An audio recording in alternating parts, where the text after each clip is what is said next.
The following podcast was brought to you by the members of the Casino Skunk Secret Society. For just $1 a month, you can unlock every audio and video episode available instantly. And don't worry about any commitments. You can quit at any time. So for just $1, you can download every single episode and then bounce out. Just head to patreon.com/casinoskunk.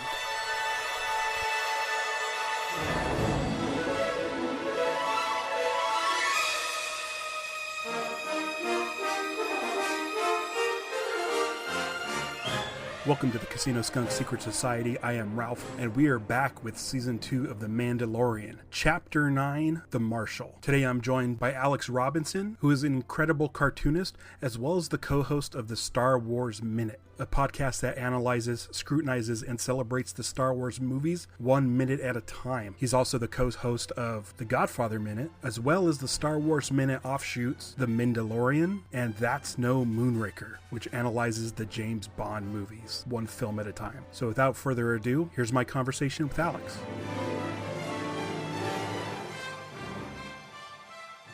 Hello. Hey, how's it going? Good. I just want to make sure I'm using the right microphone. Sounds pretty good. That sound better? Oh, that does sound better. Right. Professionalism. I do a podcast with Jorge Garcia from Lost, and for the last 4 years, we've been using Skype, and it's always sounded great, and we record 2 episodes at a time. And the last 2, I didn't even notice that he didn't have his mic plugged in, and it was using his... Oh, it's just built-in mic? Yeah. And so I'm like, oh, shit, now I have like 2 weeks worth of shows that sound like garbage. And I'm not tech savvy enough to do, like, fix audio and post. Yeah. Like, I've been podcasting for... since 2006. And I have I don't know how to make things sound better or remove hiss or take care of crackle. Like, I can edit. I'm good at editing out content and stuff, but other than that, I'm like, I have no clue. You think by now I would have learned it, but kind of just been skating by. It's probably one of those needs, like if you haven't needed it, then you wouldn't. Well, anyway, yeah. But the thing is, I needed it on the last 2 episodes of our show, right? And I just didn't do anything about it. so are they released yet? I was saying, I'm sure if you put if you waved a flag and said, "Hey, does anyone know how to do this?" I'm sure someone would. I'm sure there's enough nerds out there who would be glad to show off their knowledge. Maybe one of them went up last. Wait, no, one of them's going up. No, they've both been up. I forget. We record in advance because he's like busy and stuff. Well, not now, but posing for Weezer covers. That was weird, dude. I found out about that the day before. We were all at his house hanging out. He's like, "Hey, look at this," and we're like, "What is it?" And it's like, "It's Weezer's new album." Okay, but why? Because it's not album art. It's just his photo. It doesn't say Weezer. It doesn't do anything. And especially to me, it so ties it to like Lost. Right. It feels like 2008 or whatever that was. 2009. I don't know. That's the risk of doing pop culture references, because like they didn't know that Lost wasn't going to stick the landing and was going to become a pariah in the nerd community. So I'm kind of hitched themselves to that. Well, it's funny you mentioned Lost, because in 2006 I started a Lost podcast, and I'm thinking about it, and I'm like, oh, it was awesome because there's all kinds of discussion that could go on. Sure. And there's the show. And then yesterday I'm watching Mandalorian and I'm like, what am I even going to talk about? Because it's also straightforward. It's so straightforward. There was a comic book, I believe it was called Axe Cop. Oh yeah, sure. Where it was like written by a kid's, like, he was an artist, and his 6-year-old or 9-year-old brother wrote all the dialogue and story and stuff. Yeah. This feels like Axe Cop. The Mandalorian does? There's something that's so... It feels like they got a 9-year-old in a room with all the Kenner Star Wars toys. That actually, yeah. But Pete over on our Mandalorian podcast, The Mandalorian, right. He's basically saying the show feels like Jon Favreau and his friends playing with their Star Wars toys, like, oh, and then suddenly this guy comes in, and then it just has a kind of like enthusiasm, more so than necessarily logic or anything. Right. But and it's so linear, and even like I watch it with my wife, and it goes into a flashback which is kind of new for Star Wars. But my wife's like, oh, I don't believe him. I don't believe the story he's telling. He's secretly a bad guy. And I'm like, yeah, I could see them throwing in a wrench, but there's no wrenches to be thrown into the works. Like, it's so straightforward. It's beginning, middle, and it's so weird that it just, everything is on the surface. It feels like, to me. Now, are you saying this in a bad way? No, because just you're confounded by it. That's what to talk about. Yeah, it was last season. I had someone on my show, really excited to have this guest, and he's a huge Star Wars fan, and people kind of get scheduled like ahead of time, and so you don't know what you're getting. You don't know what episode you're getting. And his episode was the one where the Mandalorian goes retrieves the egg for the Jawas. Oh, yeah? Uh-huh. Nothing happens in that episode. Like, literally nothing. He goes and gets that egg for Jawas. I mean, there's things that happen, but plot-wise, nothing really happens. And I'm not the biggest fan of too much, I don't want to say world building, because I don't mind the world building. I don't like all the interconnected mysteries of Star Wars that have come from the Disney era. Sure. And so what's great is the Mandalorian is just straightforward, like action adventure show. But that leaves me with like, okay, what do I talk about? Like, oh, it's cool to see Boba Fett armor. Cool, I guess, you know? Well, I feel like this one, the season, episode 9, I feel like it actually... it's definitely dragging more of the Star Wars universe into, right? You know, by the so what's obviously are we allowed to talk spoilers and stuff? Oh yeah, I need to. Yeah, we're anyone listening to this should have watched the show, and if they haven't, it's go drop the $6.99 and watch the show. Yeah, but I feel like this one, it's funny that you were saying, oh, you don't like the world building part of it, when this episode I thought was really like kind of like, okay, this season that's like. I feel like it's going to be a big part of it. It's hard to like. It's hard to put my finger on. Like, I don't. Here's the thing. I love Solo. I think Solo is great. I liked Rise of Skywalker a lot, and I like parts of The Last Jedi. I like the sort of Flash Gordon-y-ness of Star Wars. I like the adventure sign. I don't really care about. I never really cared about who Rey was. I was more excited about what she did, and I didn't. Yeah. I liked who Kylo Ren was, and I didn't really care. Like, I wasn't really a fan of their kind of interlocking.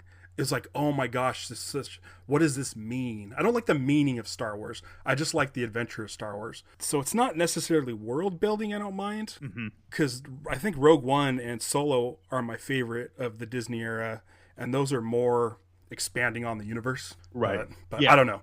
But they're also fairly self-contained things that don't focus on the Skywalkers, which is refreshing after everything having to do with the Skywalkers. Same with the Mandalorian. I like it for that aspect, even down to like the music. Yeah, like everything. It separates itself so much from Star Wars. But I gotta say, I kind of like that they went back to Tatooine. Yeah. I know people were complaining about it online. Well, I was complaining about it in the sense that every time we go back to Tatooine, Tatooine is kind of like the Leslie Nielsen of planets, where like you see Leslie Nielsen in an airplane, and oh my god, he's so funny because he's playing it straight, and you know. But every time Leslie Nielsen appears after that, now people think of him as a funny actor. So it doesn't. So Tatooine is like that. In the first one, it's this remote planet. Luke has to get out of there because nothing ever happens, and yet everyone winds up going there at some point or another. It's in what, 5 of the 6 Lucas movies? Yeah. It only doesn't appear in Empire. I don't. So in that sense, I don't like it, but the Mandalorian as a whole does a great job of straddling that fan service, or just like, I don't know, fan service or whatever. What's the positive version of fan service? Like, is there a negative? See, I always, it's fan service. Sometimes I love it, and sometimes I hate it. That's the thing about fan service. Like, here's the thing: if it fires your endorphins, then that's great fan service. But if it seems heavy-handed, oh come on. Well, you know what drives me nuts is the training remote in The Force Awakens. Yeah, gets like twice the amount of screen time, as Wedge in The Rise of Skywalker.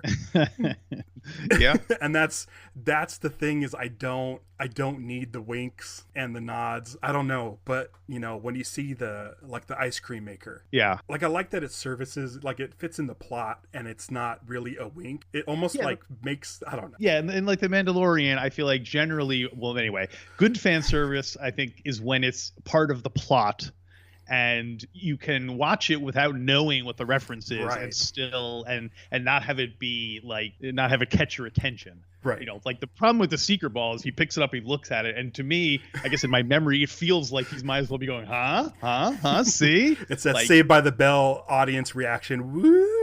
Yeah, exactly. Yeah. Or so I don't know. It's if you just taken it out and thrown it aside, and it was the kind of thing where if you got home and then on the internet you're like, look, if you look, you can see it's the Seeker ball. I'd be like, wow, that was cool. But the fact that they call attention to it ruins it in a way. Yeah, and I think the thing I like about the ice cream maker is I didn't notice that until like I think it was 1991. I got my VHS widescreen version of Star Wars. Oh, right. And then we had that exact same ice cream maker. And so it wasn't until I saw that where I'm like, oh my God. And I paused it and ran and grabbed my parents, and they laughed. They thought it was hilarious. And now it's like this thing in the universe. But what's funny is it makes that prop better now. Oh, totally. Yeah. So that's also, I think, good fan service. What I don't like is I was going to say corporations, but filmmakers or corporations that bend to the will of the fans to give them what they want. Yes. And there's a big thing that happens in this episode that is exactly that. And I mean, I'm jumping around here, but do you have thoughts on what we believe is Boba Fett showing up at the end? I'm pro Boba Fett showing up at the end. Okay. Mostly because on the one hand, we'll get the cons out of the way. Obviously, Boba Fett is a character that was somewhat, I guess, he's a controversial figure now because he used to be considered really cool, and now there's a certain chunk of fandom that considers him kind of played out and overrated. And like, I'm mostly of the second group. I used to be a big Boba Fett fan,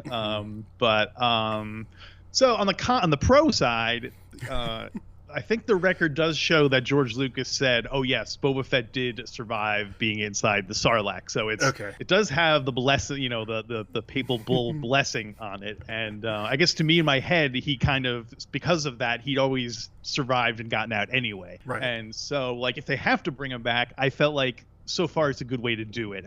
Like I was really pleased that they didn't show when they're like, "Where'd you get this armor?" And I'm glad he didn't say, "Oh yeah, I fought this guy," and then they show a cool Boba Fett fight or something, you know. Right. Where like the fact that it was just found literally in a Jawa junk shop, like okay, cool. They're kind of even downplaying Boba Fett more by making it like they weren't like, "Oh, that's famous Boba Fett's armor," and you know, no one comments on it being famous or anything like that. So it was just kind of like, you know, another piece of junk in the Star Wars universe. So yeah, I liked it, and I like when they bring back like prequel characters and actors and incorporate that, especially, you know, if they can rehabilitate them by making them, you know, cool. Right. I've slowly become a big fan of the prequels, and I don't know what caused it. I'm going to chalk this up to Solo again. Around the time Solo came out, I you know, on digital, I guess, I watched it, and then like immediately after that jumped into like episode 3. Just because I'm like, I kind of want to see how this fits in the whole grand scheme of things. It might not have been Solo. No, it was Rogue One. It was Rogue One. I watched Rogue One, and then instead of going forwards like you should, I went backwards because I wanted to see Tarkin. I wanted to see that thing. So I watched episode 3. I'm like, oh, I'll watch episode 2, and then I watched episode 1. And for we should call that Ralph order.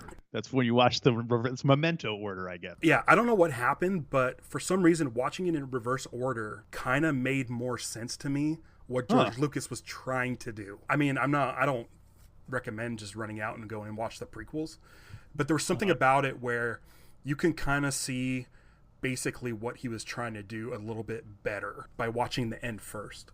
And then seeing what seeds were planted. I mean, obviously there's direction issues and stuff like that. But a lot of times when I'm watching Star Wars, I'll be like on my iPad or something. I'll be doodling or playing a game on my phone, and so I'm just listening to it more like an audiobook, sure, or a radio drama, which is also a good way to to watch those movies, because it's like if you can have something to distract yourself, they're great movies. Yeah, but they're like radio drama acting. It's like, oh, this isn't bad for radio drama acting. Anyway, I become a good music.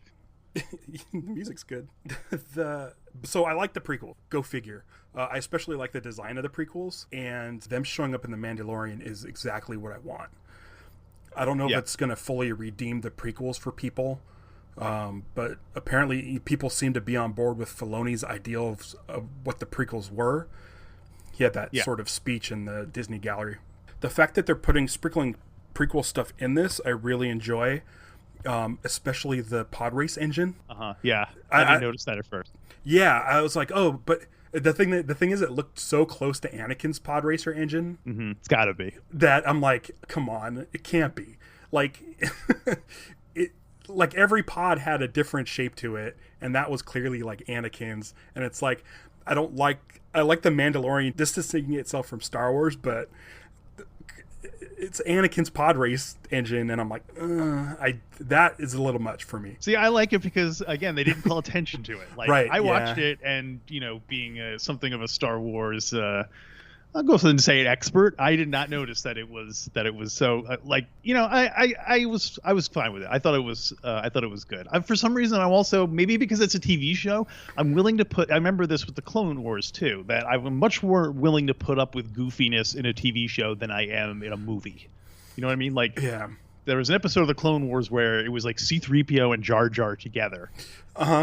Which you think, oh my God, that has to be the most intensely irritating half an hour ever committed to digital film. But for some reason, it works better in a they're like slapstick characters in like a 80s cartoon or something. So it feels better. I think that's a testament to Filoni, and I guess that's why I don't really mind some of this stuff as much, because I feel like he knows how to make things a little bit easier on the palate. Like, I am 100% on board if Jar Jar shows up in the show. Oh my gosh, that would be great. I would love it. But like, I mean, I want him to be like the Mandalorian's Chewbacca, like co-pilot in the seat with the Mandalorian. Well, we've on Star Wars Minute, we've always said that if Jar Jar did not speak English, if he was subtitled the whole time, he would be a much more popular character. Right. Because, or not subtitled, but the fact that we can understand him and it sounds like a goofy voice, I think, is what puts a lot of people off. I think there's a Star Wars book. I don't read the books, but I hear enough. I've spent my whole life avoiding the EU. But I heard that, I guess the last time we heard of Jar Jar in the books was he was like homeless on Naboo in the streets and completely regretting his life of essentially creating the Empire. Yeah. And I think I would like to see where Jar Jar is now and have him, he would be less goofy, more thoughtful. He may still have some of the goofy dialogue, but maybe said more in a somber, serious tone. Like, I feel like, I want him to be the new Chewbacca real bad. Can you imagine what the fan base would do if we had a shot of Jar Jar in the co-pilot seat of the Razor Crest? Oh my gosh. It's hard to even imagine, because I could really see it tearing the universe apart. I could see like super fans saying like Filoni does no wrong, and there's a reason why he's doing it, and I'll accept it, and I've liked Jar Jar all along, and I don't know, but I would love it. Tamara Morrison, is Boba Fett. I'm glad he showed up. I'm glad that was something that had been circulating, that was kind of an open secret going into the season. I was surprised they, right out of the gate, they reveal him, but well, I mean, I think a slap to the face to the fandom would be if he's like Captain Rex or something. That's what somebody said. Could it be a different clone? Or I was also wondering. I wonder if Boba Fett himself had a child, because clearly it was a very important thing to Jango to have a child. Right. So I wonder if Boba had that same drive Yeah. to either clone himself or did he do it with a lady? he cloned it and got ruined, and then that's where we got Snoke. That, oh my gosh, wouldn't surprise me. Yeah, I can talk about Rise of Skywalker for days. I loved Rise of Skywalker. It was so absurd, but I kind of like that in Star Wars. Yeah. I'm happy for you. Yeah, you know what? I'm glad you said that, because I feel like that's the way to go. Anyone who says they hate it and don't like it, I'm like, oh, that's a bummer for you. Yeah. But I saw a thing online where someone posted some agenda that was on behalf of all Star Wars fans. That was nice of him. I assume it was him. Oh yeah, totally. But trying to talk Lucasfilm into having one person with one vision cover everything, and Kathleen Kennedy this and that, and I'm just like, oh, come on. I hate, I feel like the way the Star Wars fandom is now, I feel like I'm back in hiding, like I was in I don't know, 1987. Mm-hmm. The dark times. Yeah, where you didn't talk about Star Wars. I feel like that again, because I can't engage people online. Yeah. With Star Wars talk. I have a friend who's really vocal in favor of The Last Jedi, which is fine. That's great. I like parts of The Last Jedi. Mm-hmm. But at the same time, I have to really resist getting into arguments over Star Wars, because it's just not fun, and it doesn't help anything. And I know I don't know if you're still doing it, but for a while you mentioned you were on Facebook groups that are they anti Kathleen Kennedy or anti Disney era stuff? There's when I've since gotten off Facebook, but when I was running the Star Wars Minute Listener Society, the spinoff of our podcast, I would also join other Star Wars groups just to keep my pulse on the right. Keep my thumb on the pulse of fandom. There you go. Keep my pulse on the thumb of fandom, but that didn't sound right. Got it. And there was a very I don't know how big it was of a group, but there are certainly large contingents of people who are either anti-Disney or if they're pro-Disney, but anti-Kathleen Kennedy, or various degrees of, there's a whole spectrum of people who don't like the whole Disney era for assorted reasons. Yeah. But I mean, I was thinking about it, and overall, I found myself dissatisfied with most of the Disney era movies, mm-hmm. but I'd rather have Star Wars I wasn't crazy about than no Star Wars. You know what I mean? Right. I want a Star Wars movie to come out every 4 months, and I'll go see it. You know what I mean? So, yeah. I think it's because I was born in '77, so I grew up with the original trilogy, and then we had 17 years without any Star Wars. Well, if you count the special edition releases, but yeah, for the most part. Yeah. And that's it was fine. I was fine with it, but I wished for new Star Wars. Then we got the prequels, and I'm like, oh, kind of be careful what you wish for. So now it's they're putting out decent stuff. I don't have a problem with it. So I just don't know why anyone gets so angry. I think it's because we're all a bunch of babies. I think adults in America are in a suspended adolescence where this kind of stuff just stays important. Right. It used to be when you were a kid, you goofy stuff like comics and monster movies. Yeah, and then you would grow up and you would watch adult movies, not pornography movies, but Godfather, or all those 70s movies that were but now it just feels like everything is kind of has to be aimed at everyone's inner 17-year-old. Right. So I think that's what encourages people to get all proprietary and strongly opinionated about it. And people just like fighting on the internet. Yeah. I think people take the fervor they used to have for religion, and some people apply it to pop cultural things, where we'd be now having wars with each other over whether or not Greedo shot first, if it was, if we had swords and stuff. So. Speaking of babies, Baby Yoda's back. Yes. And is incredibly neglected in this episode. You mean neglected by his father, or neglected by the camera, by the director? No, by the Mandalorian. So Mandalorian shows up in this town, and it's apparently the worst of the worst. Nobody goes there. It's this Mos Pengo or whatever it was. it's so remote, no one's even heard about it in the last 43 years. So Mandalorian goes to a cantina and just leaves the kid in the car. I mean, sure, the window's cracked, but it's not, I guess the Mandalorian has learned that Baby Yoda could take care of himself. Yeah, I guess so. Well, and also, or maybe it's, that's how he was raised. He grew up in like a, in a very Spartan military type environment, and they don't coddle their kids. So, right. But yeah, the baby gets taken. I don't know why he didn't leave him with Amy Sedaris, other than the TV show wants to show Baby Yoda. Yeah. But yeah, they take him to a Gamorrean fight. He gets taken to a Crate Dragon showdown. Uh-huh. The Crate Dragon's too big, right? I agree. I don't like when monsters are that. I think it's difficult to make monsters that scale and have them. It's something becomes unlike.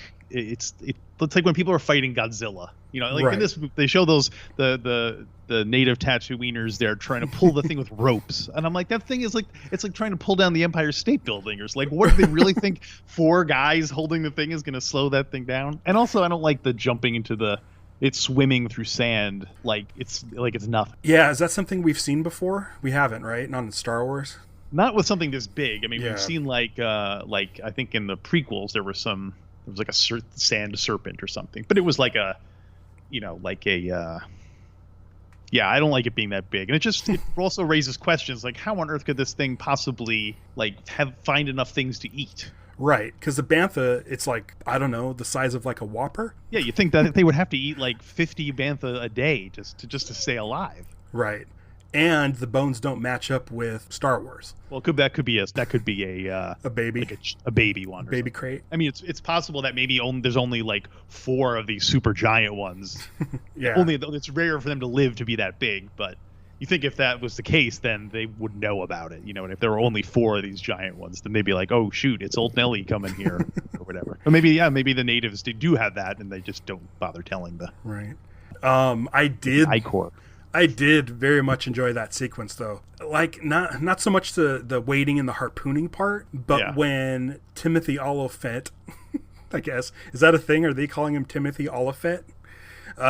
When he shows up, when him and the Mandalorian fire their jetpacks and start going after it, like, I thought that was the most fun Star Wars stuff I've seen in a long time. And it felt like toys.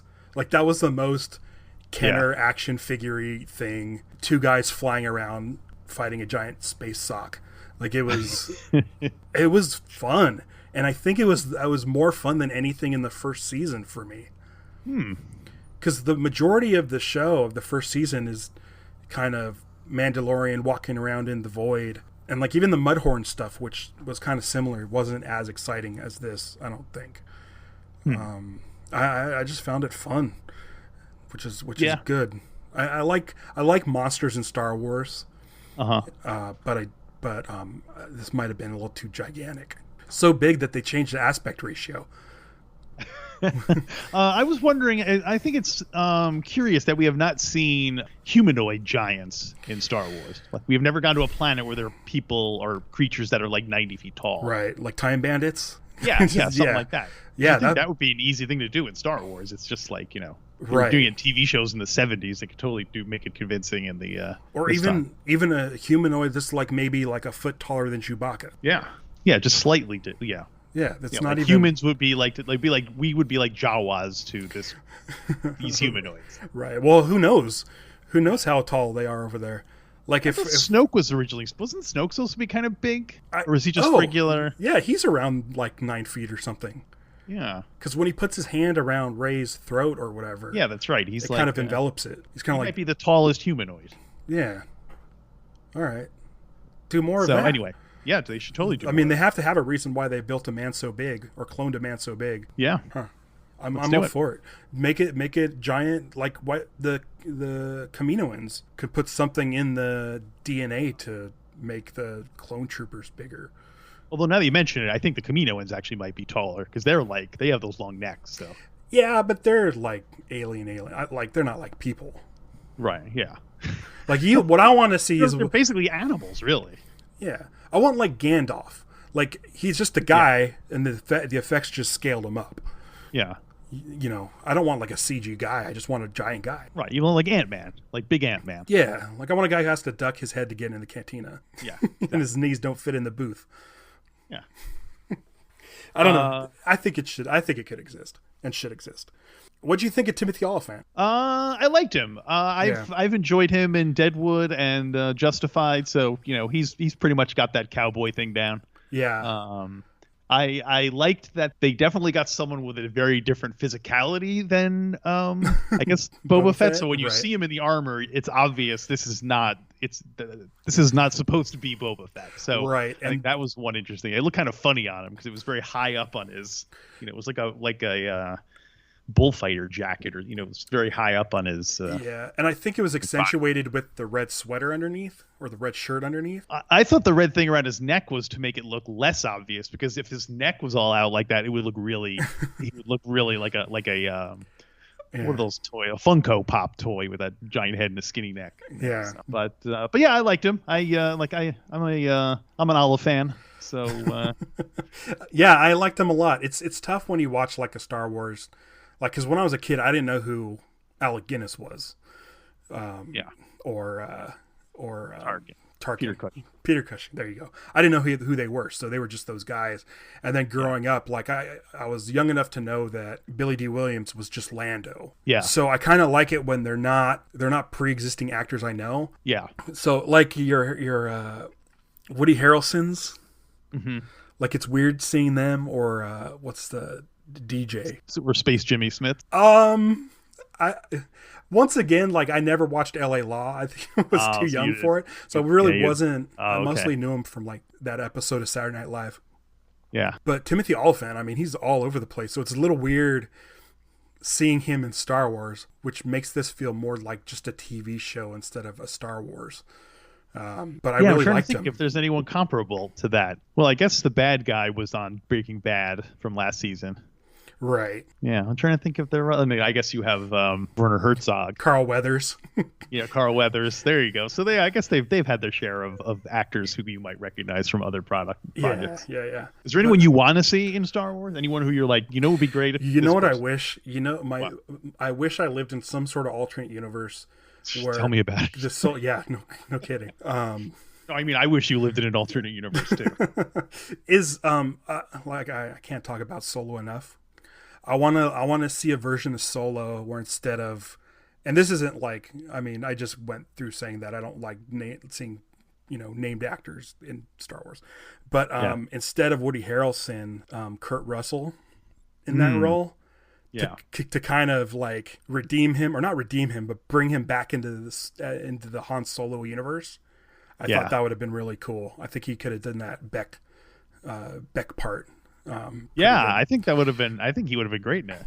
I think, I would say even in the Mandalorian, in this kind of setting, I would also like to see Kurt Russell in that Timothy Oliphant role. I think he could fit into this universe. I think he could too. I think this one might be a little too westerny, but you're right. He's done westerny. He could do that. You know, he's done Hateful Eight and other Bone Tomahawk, cowboy things. So I think he would be a good. That would be my pick. Yeah.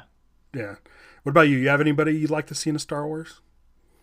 Oh boy, you know, as soon as you finished wrapping up your thing, I'm like, I guess I should have had an answer to this before I just saw him recently in Succession, and I think Brian Cox would be a good Star Wars type person. He would be cool, like in a prequel series, or even in this sort of a post Empire, totally. Imperial officer, like strongman. Yeah, I like it. So. You know, I guess the older I get, the more I like seeing old actors and stuff, and see how they, especially, you know, those guys who have like gravitas and stuff like that. Right. Was there any fan servicey stuff in this that you didn't care for? Well, the R5D4 shows up. That was kind of straining at it, but I'll give it a break. He was in last season, so that's okay. Oh, was he? I don't remember that. Yeah, he was in the cantina. He was actually working in the cantina. And there was a shot of it. There was a shot of him in this episode, kind of from right behind the dome, where you can see the scarring from the bad motivator. Yeah. Yeah, that's pretty much the last time that was the same angle where we saw the motivator blow up. It's that same. Yeah. But yeah, he was, and it was confirmed in that Disney gallery that was the same R5D4 working in the cantina. Now I don't like it because it's like, okay, well, why is what he was working in the cantina now he's just roaming around taking jobs. And I guess it's plausible, it's possible, but yeah. I wish you hadn't told me that. I enjoyed it up until now. Sorry. What were the other? I don't remember what else was even in it. You had the Cyclops alien. That was a kind of a right. Was that the John Leguizamo? I saw his name. That is John Leguizamo. Yeah. Okay, and then the Definitely Gamorrean the guard. voice. I'm not sure about whether he was in the body or not. But yeah, it looked like that was the thing, is it looked like a little person in the body. Yeah. But then I was like, he kind of looked like John Leguizamo in Spawn. yeah, that seemed kind of so I'm like, oh, maybe it is him. I don't know how tall John Leguizamo is. But like the Gamorrean fight, there were the Gamorreans. Yeah, I like that. They look kind of thin. Did he refer to one of them as a she or a her? Oh, I didn't notice that. I want to say that the Cyclops guy, I don't remember the race, said finish her or kill her or something. Abyssin is the race. Okay. Obviously. The thing is the thing that sucks from like the prequels on is I used to know like everything there was to know about Star Wars because there was only 3 movies. Yeah, and like the CD-ROM, and Tales from the Mos Eisley Cantina. Was right. The extent of it. So, but now it's like there's too much. There's other things in my brain now. But I thought the Gamorrean guards looked cool. They looked more green in this than they did in the trailer. I think they look better here. And it's fun that they use those vibro axes. I believe that's what they were called when I was a kid. So once again, that Kenner thing coming back, where it's like, why are these called vibro axes? I don't know. Let's make them make sense now. So that was kind of fun. Other than that, I don't think there was any much more fan service stuff. You had the Twi'lek. I'm trying to go through the plot of what else happened. Right. Boba Fett. Jawas. Well, I guess you get to see a bunch of. This is the first time we've really seen a bantha close up, where he was like cleaning the bantha's teeth with the gaffy stick. That was a good. Right, and then we saw the inside of the sandcrawler again. The Jawa offers the head of that one droid with the smiley face, and I don't know his name either. I want to say K3PO, but I don't think it is. Wait, like CZ1, the goofy one with the. Yeah, when Olive Fett is laying there and they're offering him things for his I did not notice that. I swear that's what they were holding. They were offering that. One of the CZ series. Yeah. So man, I wish I had seen that. Yeah, but then if you saw it, you'd be like, oh boy, they still have that thing from 77. So who knows? Yeah, that's true. I wish you had told me. You kind of ruined it for me. I hadn't even seen it. You already ruined it for me. But I think all in all, the episode was really fun. It was nice to have adventure. Yeah. I know that I don't like everyone visiting Tatooine, but I feel like this show should live out in the Outer Rim. And so I like that. Yeah, that's true. Do you have any more thoughts on the show, or any predictions or any sort of things you want to see? The thing I'm gunning for, and I think at this point I feel like it's a 50-50 shot to continue that Kenner influence. I'm hoping we see our old friend Hammerhead. I want to see an Athorian walking around doing stuff and like part of the story, and I want him to be wearing his blue tunic that he wore in the Kenner action figure. So that's cool. Yeah, fingers crossed. At Galaxy's Edge, they have a full animatronic Athorian. Oh man! And it's like I was like, oh my gosh, it's the greatest thing. I guess I can wait technically. You're gonna have to. I'm gonna probably mention this until it happens, so I'm gonna call it a prediction, but it's mostly a want. I want them to make mini rigs canon. Oh, that would be nice. Specifically the one, now I don't remember the name, the one that had like 2 like bulldozer wheels. Yeah. That sort of collapsed down the snow trooper rides in.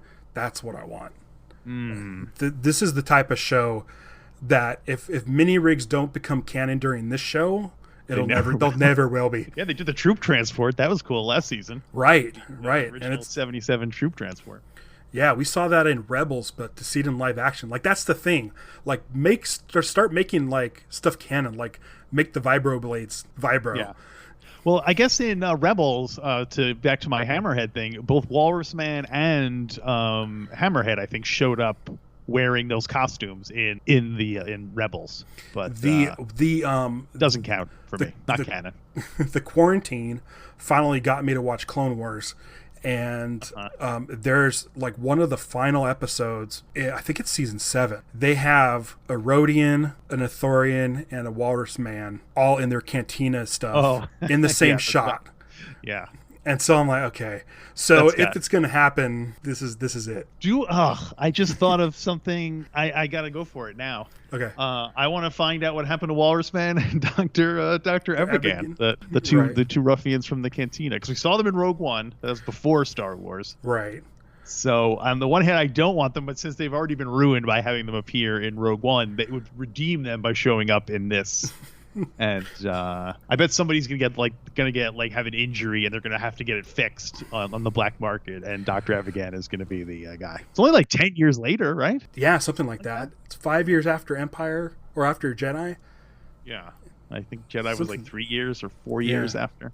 Yeah. So Walrus Man, do this. Give him a mechanical arm that could change between claw and flipper. Oh, I like that. All right. Well, we'll see if that happens. You have anything else to say? You want to do some plugs? Sure. Well, if you have enjoyed me talking about Star Wars, then I've got great news for you. I'm the co-host of a podcast called Star Wars Minute, where we go through every single Star Wars movie 1 minute at a time, 1 minute per episode. The episodes are longer than a minute. Anyway, if you want to hear more talk about Star Wars, go to StarWarsMinute.com or look it up wherever fine podcasts are sold or downloaded. There has to be a term for that. Let's come up with a term for that. Right. I usually try to aggregator put where podcasts are available. Yeah, but there should be a term for that. Yeah. Like we shouldn't say where podcasts are available. Anyway. Yeah, check out Star Wars Minute. I listened to it. I can't believe you guys are already coming up on The Last Jedi. It's crazy. Especially since you guys are doing this in release order. So this is your 9th season? This will be 9th season, yeah, because we did Rogue One. Wow. Yeah. And you analyze each minute. Yeah. Okay. I listen to the show. I listen to it. Just hearing it out loud, it seems insane. It is insane. But it's terribly Last entertaining. Jedi is the longest one, I think. Right. And then, until this point. So, it's funny. I'll listen to your weekend shows on your Patreon page. I'll throw that plug out there. And it's funny that you guys will watch, and mostly Pete, will maybe rewatch Star Wars or something and find something in it that wasn't analyzed or scrutinized before. So it's there. I mean, that's the thing. It's nice and rich. I love Star Wars. There's so much to talk about, and I guess I'm happy that The Mandalorian is just a straightforward adventure. But yeah, and I'm all for, I know they have all these Marvel programs in the works, and I guess the Obi-Wan series sounds like it's going to be a go ahead. But I'm, I think it should be like HBO, where there's always a Star Wars series. Like when one ends, the next week the new Star Wars series. Well, it almost happened where it was like 2 weeks between Mandalorian season 1 and then the Return of Clone Wars. Right. Yeah. And then there's a big break. But yeah, I'm all for that. I think that would be great. I want that Obi-Wan show to have Dexter. I think Dexter Jetster needs to show up. Only in flashback. But they would do it as puppets. I bet you they would do it as puppets now. Oh, I thought you meant like Obi-Wan was going crazy and made a puppet of Dexter Jetster, like a Wilson.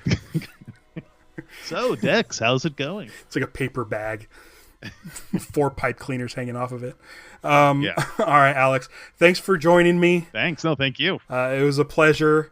And I guess as always, McClunky. McClunky.